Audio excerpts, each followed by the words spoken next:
Alright guys, और जो budget आया है वो मैसिव है, हिस्टोरिक है। फाइनली सबको रिलीफ मिल रहा है। पर क्या सबको सच्ची रिलीफ मिल रहा है?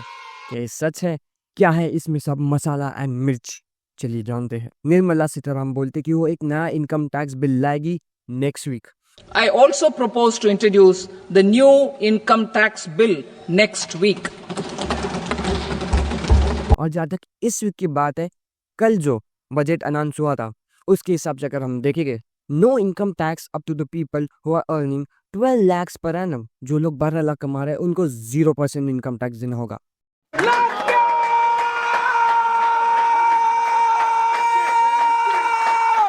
पर अगर हम इसकी फुल डिटेल स्टडी करेंगे, then well things get messier. बहुत सारे लोग ये कह रहे हैं कि नया भारत है, नया बिल आया है, 140 करोड़ लोगों के लिए ये बिल आया है। पर अगर हम सच बोले तो ये बिल बस एक ही इंसान के लिए आया है। सरकार बचाने के लिए कभी कभी लोगों को क्या क्या करना पड़ता है, because husband is Honey when he has money. वैसे भी अगर देखें तो सरकार बचाने के लिए बहुत कुछ करना पड़ता है। और चलिए देखते हैं कि आज मोदी जी ने क्या कहा। मैं मां लक्ष्मी से प्रार्थना करता हूं कि देश के हर गरीब एवं मध्यम वर्ग समुदाय पर मां लक्ष्मी की विशेष कृपा रहे। और इन 10 सालों में महालक्ष्मी जी, माता लक्ष्मी जी हमसे कैसे रूठी है आज आपको मालूम पड़ेगा। और ये बेशक होगा कि कैसे गोदी मीडिया इस सबको सप्रेस कर रही है और कैसे गोदी मीडिया इस सब के पीछे जिम्मेदार भी है। Let's talk about budget. वैसे तो आपने सुना ही होगा कि कैसे पहला बजट में लोगों की धज्जियां उड़ गई थी, कुछ सेविंग्स करने को बचता ही नहीं था। टैक्स पे टैक्स, टैक्स पे टैक्स, टैक्स पे टैक्स, लग्जरी पे टैक्स, Margin. हर एक चीज पे टैक्स। अगर चीज मीठी हो जाए तो लग्जरी हो जाती है, उस पे टैक्स। अगर चीज खट्टी हो जाए तो लग्जरी हो जाती है, उस पे टैक्स। हर एक चीज पे टैक्स। और जब निर्मला सीतारामन बजट लेके बाहर संसद भवन में खड़ी थी, सबका दिल धक धक धक धक धक धक कर रहा था। सब रुके ही थे कि कब ये बजट अनाउंस होगा।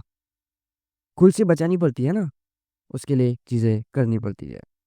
तो चलो 2019 के बिल के बारे में बात करते हैं। ये एक ऐसा बजट था जिसमें कॉर्पोरेट को भर भर के टैक्स रिलीफ मिला था। उनसे पूछा गया कि क्यों ऐसा किया गया। वो कहते हैं कि अगर कॉर्पोरेट सेक्टर डेवलप होता है तो जॉब्स और क्रिएट होगी। पर क्या हुआ? उसका उल्टा। कॉर्पोरेट सेक्टर को तो भर भर के प्रॉफिट हुआ, पर जॉब्स कुछ नहीं खुली, कुछ नहीं। लोगों को बस निचोड़ा गया, बस ऐसे निचोड़ा गया। और वो लोग कौन थे? Middle class. अब हमें नेक्स्ट वीक ही मालूम पड़ेगा कि जो न्यू इनकम टैक्स बिल है वो क्या होगा और इससे हमारी हालत खराब होगी कि नहीं। पर हमें ये सोचना चाहिए कि हम हारे तो हारे कहाँ, हमारी इकोनॉमी इतनी बर्बाद हुई तो बर्बाद हुई कहाँ। देखो, फैक्ट्स की बात करके फायदा नहीं है, बिकॉज बहुत सारे इकोनॉमिस्ट, बहुत सारे लोग, अलग अलग लोग बताएंगे कि यहाँ हमारे से गलती हुई, वहाँ हमारे से गलती हुई। बट एक मेन एरिया जहाँ पे हमसे गलती हो गई, वेल, ये क्लिप।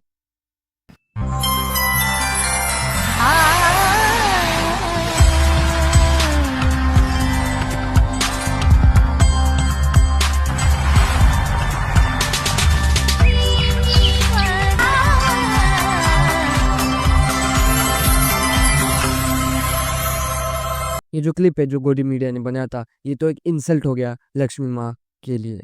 लाइक, कौन एक नॉर्मल लेडी को लक्ष्मी माँ से कंपेयर करते हैं? और यही वो रीज़न है जिसकी वजह से लक्ष्मी माँ हमसे नाराज़ है और हम हर साल बजट के लिए रो रहे हैं। जिस चैनल ने भी किया वो बहुत बड़ा और बहुत फेमस चैनल है, कूडोज। जैसे कि आप जानते हो, गोदी मीडिया हर एक रिप्लाई के साथ रेडी थी कि कैसे हर सवाल का ऐसा जवाब देना है, एक छोटे से बच्चे की तरह। ये सेकंड टर्म हुआ, इतना शानदार बजट है कि मैं पूरे देश को शुभकामनाएं देता हूं। गरीबों के लिए, मिडिल क्लास, मध्यम वर्गीयों के लिए, सभी के लिए बहुत, टैक्स से लेके हर जगह पे बहुत, कहीं पर भी। ये बजट है एक विकसित भारत का, ये बजट है प्रधानमंत्री जी की संकल्प, एक नया ऊर्जावान युवा भारत के सपने को साकार करने का। और अगर हम पिछला बजट देखें तो इतना निचोड़ दिया था, इतना निचोड़ के निचोड़ दिया था कि अगर अभी वापस निचोड़ते तो पता नहीं क्या क्या निकलता।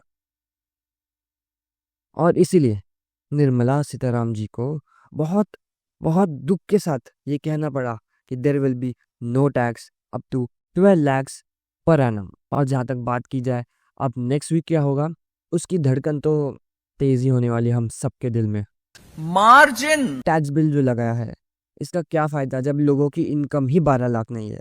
लोग इतने जॉबलेस पड़े, कुछ लोगों की इनकम तो 5 लाख है, कुछ लोगों की बस 3 लाख है। क्या फायदा?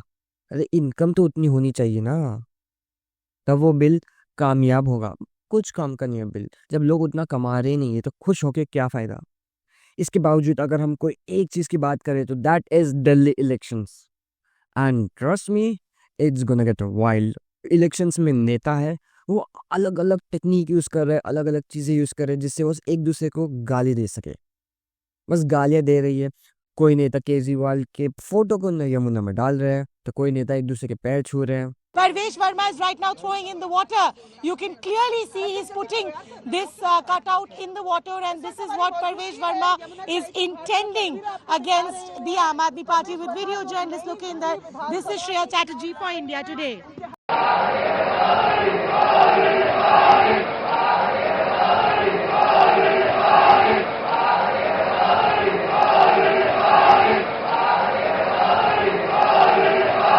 बट अगर हम दिल्ली इलेक्शंस की एक और नई स्कीम के बारे में बात करें तो वो है रेवड़ी स्कीम। कोई ये स्कीम ला रही है कि वो महिलाओं को 1200 रुपये देगा, तो कोई ये ला रहा है कि वो महिला को इतने 2000 देगा, तो कोई 1500। रेवड़िया बात के फ्री बीस की तरह इकोनॉमी का क्रैश होने वाला है। कभी अगर सोचोगे कि दिल्ली में इतना डेवलपमेंट क्यों नहीं होता, रेवड़िया।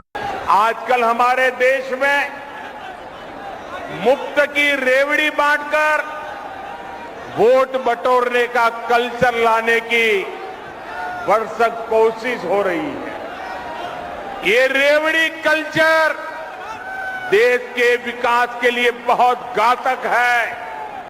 पर मंथ फ्री में पैसे मिलना, इससे बेसिकली धज्जा उड़ जाती है बजट की। और क्योंकि ये आम आदमी पार्टी ने इसको चालू किया था, अब कांग्रेस और बीजेपी भी इस पे लगी पड़ी है।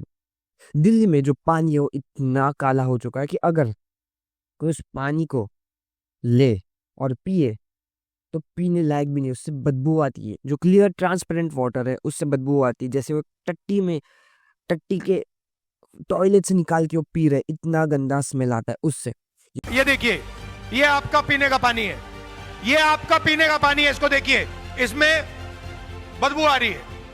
केजरीवाल जी ने वायदा किया था कि 5 साल के अंदर मैं दिल्ली का पानी साफ कर दूंगा। यमुना जी को तो उन्होंने पूरा का पूरा काला बना दिया है।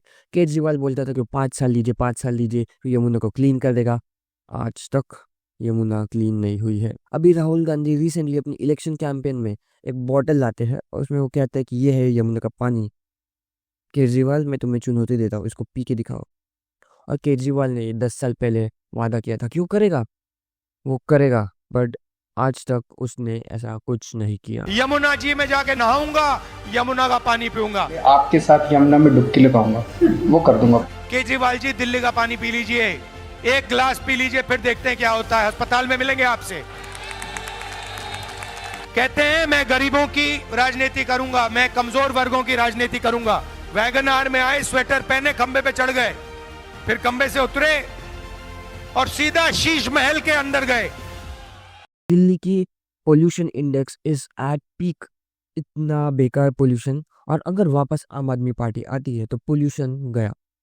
दिल्ली के no longer be a safe zone. आपको बता दें, एयर क्वालिटी इंडेक्स खराब होने के चलते दिल्ली एनसीआर में एक बार फिर से ग्रेड 3 की पाबंदियां लागू कर दी गई हैं। दिल्ली में हवा की गुणवत्ता एक बार फिर से खराब हो गई है।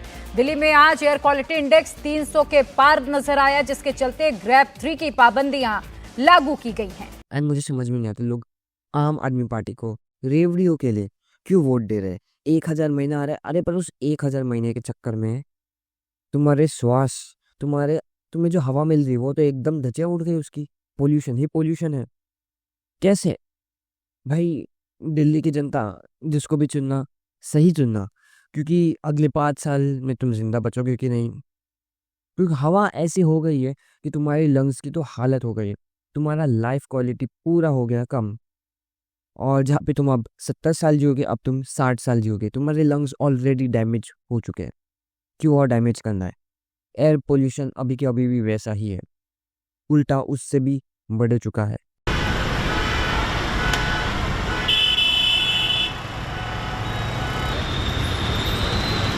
गले में सारा सबका गला खराब हो रखा है, बुखार हो रखा है सबको इसकी वजह से।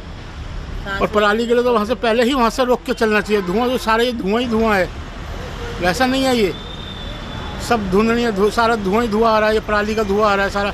इनको रोकना चाहिए सरकार को कि उनको वहाँ पे पराली ना जलाए। मेरे को कठिनाइयाँ रोडों पे चलते हैं, दुनिया भर की नाकों में धूल जाती है, बहुत बड़ी दिक्कत आती है शरीर के लिए। जब पोल्यूशन का नाम आता है तो दिल्ली नंबर 1 पे होती है। तो या दिल्ली की जनता कुछ करो, रेवड़ियों पे मत जाना, क्योंकि रेवड़ियाँ तुम्हें डेवलपमेंट कभी नहीं देगी। और हाँ, जिसे भी चुनना बस ये सोच समझ के चुनना कि वो तुम्हें बेटर करेगी, वो तुम्हारा इकोनॉमिक डेवलपमेंट करेगी, वो दिल्ली का इकोनॉमिक डेवलपमेंट करेगी, ना कि खुद का इकोनॉमिक डेवलपमेंट। खुद के जेब भरना तो सबको आता है, पर अभी ये टाइम नहीं है खुद की जेब भरने का। दिल्ली अब रहने लायक जगह नहीं है। जो देश का कैपिटल है अब वो एक जोक बन के रह चुका है, the joke of the country Delhi. तो वेल, आज के लिए इतना ही। वीडियो पसंद है तो लाइक से सब्सक्राइब करना। मिलते हैं कल, बाय।